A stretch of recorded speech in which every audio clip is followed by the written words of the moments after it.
Buffaloes are now so numerous that from an eminence we discovered more than we had ever seen before at one time.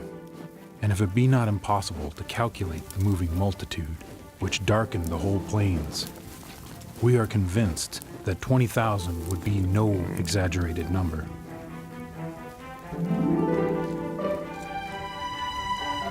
Those bison came to symbolize the strength and wild spirit of America. It's strong, it's beautiful, it's dynamic, it's majestic.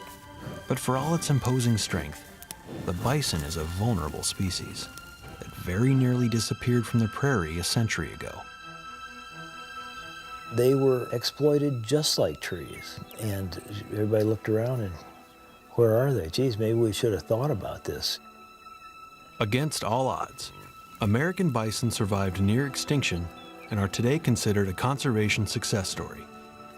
There are now nearly 500,000 bison living on the Great Plains. I do believe that buffalo can serve as a metaphor for all wild things. Buffalo make a perfect metaphor for what we're missing, what's going extinct every year.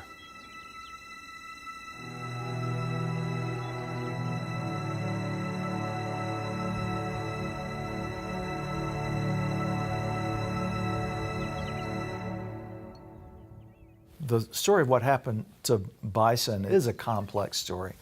And it's a story that almost looks like it's a kind of a perfect storm.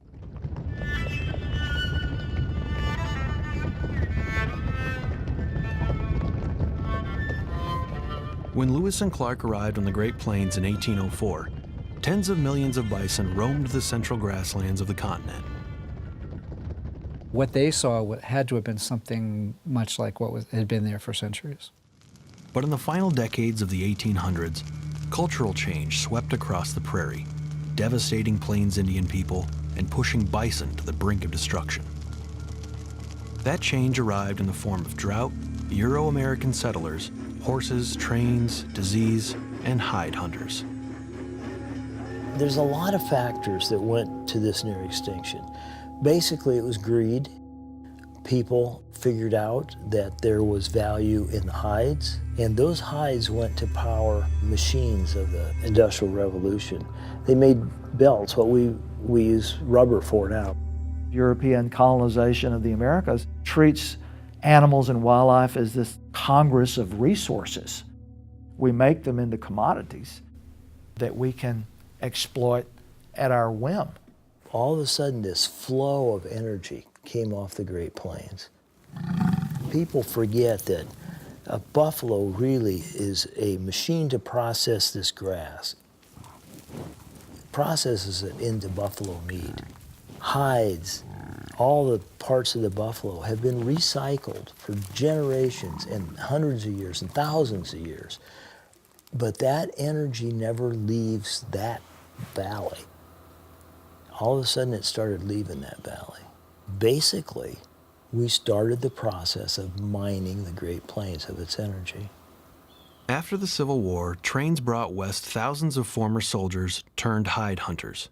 This is the largest destruction of wildlife that's discoverable in modern world history. I mean, we can't find anything that measures up to the destruction of animals that was taking place in the West in the years after the Civil War. When white hunters started coming in, they were just killing at random. And people would do things like shooting bison from trains just to watch them fall, just killing to kill. Up until this time, bison sustained Plains Indian people with meat for food and hides for clothing and lodges. Understanding the buffalo and the importance of the buffalo for our food, for our shelter, for our tools, for our games, for our survival, we've always depended on the buffalo. And so it was never about overkilling.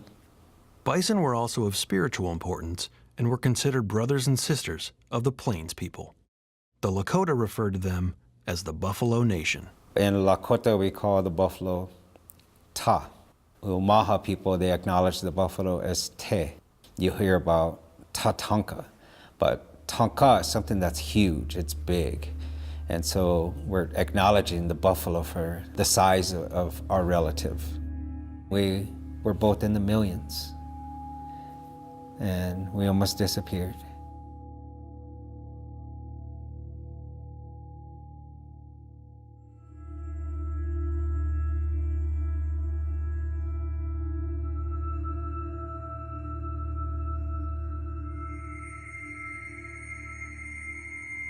The slaughter that was taking place as a result of the market hunt was so egregious, many people noticed it. They noticed what was happening. In early spring 1886, William T. Hornaday, chief taxidermist at the U.S. National Museum, headed west in search of bison. On the prairies where millions had once ranged, Hornaday and the Smithsonian Institution buffalo outfit found no live animals. He wants a large bull, he wants cows, he wants calves. He and the Smithsonian were convinced that bison were probably going to completely go extinct. And he thinks there are probably fewer than 1,000 buffalo all over the West. Traveling northward along the Missouri, they were confronted with a vast layer of skeletons, ghastly monuments of slaughter, bleaching in the sun. Between 1804, when Lewis and Clark described the West, and 1886, not even 100 years, when Hornaday describes it, he does that very famous map in his The Extermination of the American Bison, where he basically shows this vast ocean of animals, the Great Bison Savanna. The best metaphor for it is it's an ocean that's evaporating into a final handful of little pools, little puddles. And there's a final little puddle down in the upper Texas Panhandle and a final little puddle in eastern Montana. And that's basically the end of it. Upon returning to Washington, D.C., Hornaday hatched an elaborate plan to raise awareness about the destruction of the species. He would mount a family group for the U.S. National Museum and found a national zoo in Washington, D.C., with bison as some of its first residents. Hornaday's bison exhibit represented the very height of taxidermy, featuring, as the Washington Star trumpeted, real buffalo grass, real Montana dirt, and real buffaloes. I think it's important to be able to see a bison close up, to be close enough to really see that hair, the thickness of it, to see how well adapted it is for its environment. I mean, it's meant to be here.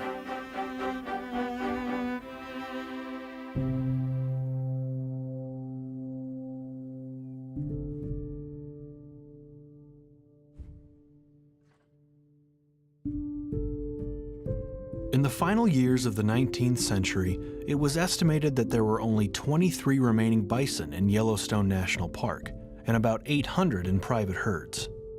The Pablo Allard herd, established by Samuel Walking Coyote, a Kalispel Indian, became critical to preserving the species' genetic diversity. He had these calves who had lost their mothers in the hunt follow him back from eastern Montana to western Montana. He had a couple of cow calves and a couple of bull calves, and they became the nucleus of a famous herd of bison. We probably wouldn't have bison today if it hadn't been for the actions of some of those very prescient Native people in the 1880s and 1890s who make sure that we don't lose them. Recognizing the value of herds like Pablo Allard, Hornaday and Theodore Roosevelt convinced Congress to establish federally protected herds in Yellowstone, Oklahoma, and Montana. But this came at a cost to the Salish and Kootenai tribes of the Flathead Indian Reservation, when treaty land was taken from them to establish the national bison herd. What we're trying to do here on this ranch is to keep our buffalo as wild as is humanly possible, so that if there is a genuine regeneration of wild buffalo, that there'll be a pocket like Walking Coyote's buffalo were. And I think that by doing that, when the time comes for the Serengeti to actually come back, there'll be animals that are capable of making that transition. There are now only 8 major conservation herds that serve as the source of genetic diversity for the species, which is critical to their survival. In order to preserve this diversity, researchers are working to establish new herds of bison across the plains. The day the animals arrived, it was like a fairy tale. Our goal is to restore the prairie back to its historic level. As we looked around, there was one thing that was noticeably missing, and that was the dominant species, and that being American buffalo or bison. The Crane Trust bison herd, released in 2015, now ranges over native tall grass prairie on Mormon and Shoemaker Islands in the Platte River ecosystem. We never even dreamt of having access to a genetically pure herd. Out of the 8 major conservation herds left, I think we have 6 out of those 8 well represented in our herd. We just need to get 10 calves. We got 18 to choose from. In order to track purity and diversity, Yeah, she's ready. researchers collect blood samples and tail hair follicles to test the DNA of each bison. This genetic data helps researchers make informed decisions that will benefit the long-term health of the species. What we're doing is trying to create sort of a very diverse herd. And our aim is not just purity as much as it is diversity. More than a century ago, ranchers crossbred bison with cattle. Cattle DNA and low genetic diversity can have a long-term negative effect on the species. You're gonna get blood from the tail? Researchers selectively breed bison in conservation herds to eliminate cattle DNA and maximize diversity. For the species to truly be itself and thrive, we're gonna start to see issues if we don't increase the diversity. The return of this keystone species to the prairie ecosystem is critical, not only for their survival, but for the survival of the plants and animals that depend on them.